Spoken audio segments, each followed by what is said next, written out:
Siema, tu Wahacz. Zapraszam na krótki film poświęcony flagowemu modelowi Chery, czyli Tiggo 9. Pełen test tego auta pojawi się na kanale na wiosnę, ale teraz miałem możliwość wziąć udział w jazdach górskich Tiggo 9, więc przy porcji bardzo ładnych widoków z okolic Wisły opowiem pokrótce, z czym mamy do czynienia.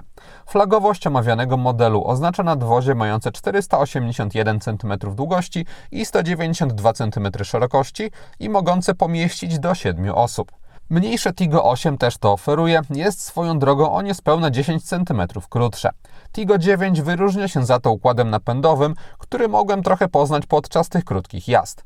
Mamy tutaj bowiem najmocniejszą w gamie Chery hybrydę plug-in, której moc całego układu to katalogowo 428 koni mechanicznych. Składa się na nią skromny silnik spalinowy 1.5 143 konie, ale wspierają go mocne elektryki. Mamy tu 3 silniki, 102, 122 i 238 koni mechanicznych i napęd na wszystkie koła.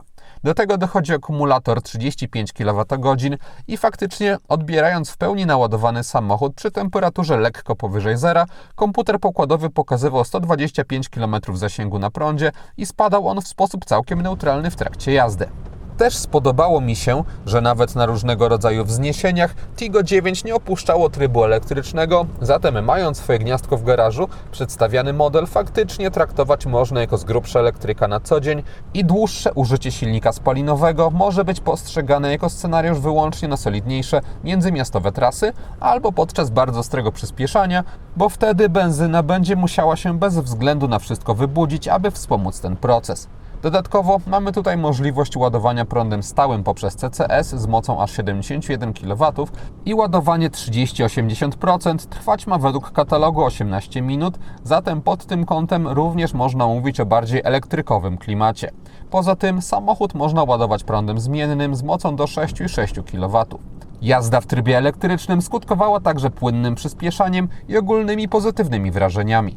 Mamy tutaj do czynienia z dużym SUV-em, który pomimo papierowej mocy nawet nie stara się udawać sportowca i ma do tego dosyć miękkie zawieszenie i neutralny układ kierowniczy, który dawał mi jednak odpowiednią pewność nawet na serpentynach. Tiggo 9 przejechałem niespełna 200 km, więc nie powiem, jak w naprawdę długiej trasie ono wypada, ale na tym dystansie, na którym go dostałem, było ok i zdaje się to być przyjemne auto dla osób, które wygodnie chcą dotrzeć do celu bez większych emocji. Gdy już energia w akumulatorach zaczynała się kończyć, samochód odpalał częściej silnik benzynowy, ale przyznam, że w kabinie trudno było wychwycić momenty, kiedy zaczynał pracować, ponieważ jest bardzo dobrze wyciszony i też nie pojawiały się sytuacje, w których benzyna pracowała na stałych, wysokich obrotach, aby ładować akumulatory, a robiła to niejako przy okazji. Hybryda swoją drogą może pracować tutaj w kilku konfiguracjach, albo 1,5-litrowy spalinowiec będzie służyć za generator prądu dla silnika elektrycznego, albo też bezpośrednio napędzać koła przy ostrym przyspieszaniu. Ogólnie kombinacji trybów pracy jest 11, a z układem sprzęgnięta jest 3-biegowa skrzynia DHT. Przez zbyt krótki dystans nie miałem możliwości sprawdzić, ile Tiggo 9 zużywa paliwa przy wyczerpanych akumulatorach, a też budowa komputera podróżnego ogólnie będzie to utrudniać, ponieważ średnie spalanie wyliczane jest tylko z ostatnich 50 km, bez możliwości ręcznego resetu kiedy się chce, co jak dla mnie jest bezsensownym rozwiązaniem. Też sposób obsługi auta nie każdemu przypadnie do gustu, bo większość funkcji zaszyta została w ekranie środkowym mającym 15,6 cala.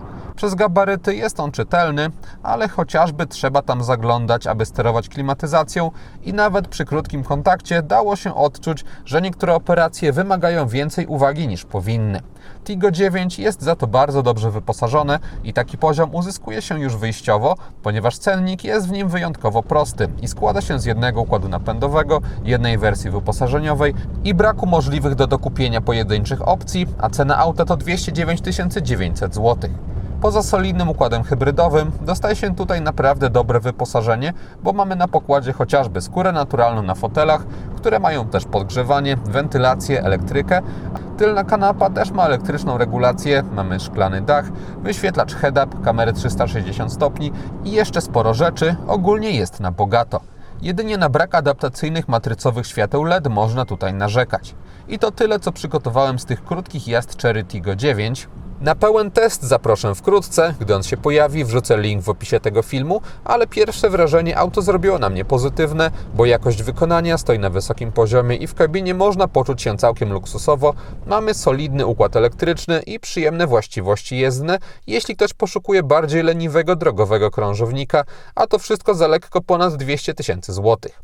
Jeśli komuś ten film się podobał, to zachęcam do dania mu łapki w górę, będzie mi z tego powodu bardzo miło, a jeśli ktoś nie ma, to zapraszam również do subskrypcji kanału, ponieważ kolejne materiały na Wahacz TV pojawią się już wkrótce.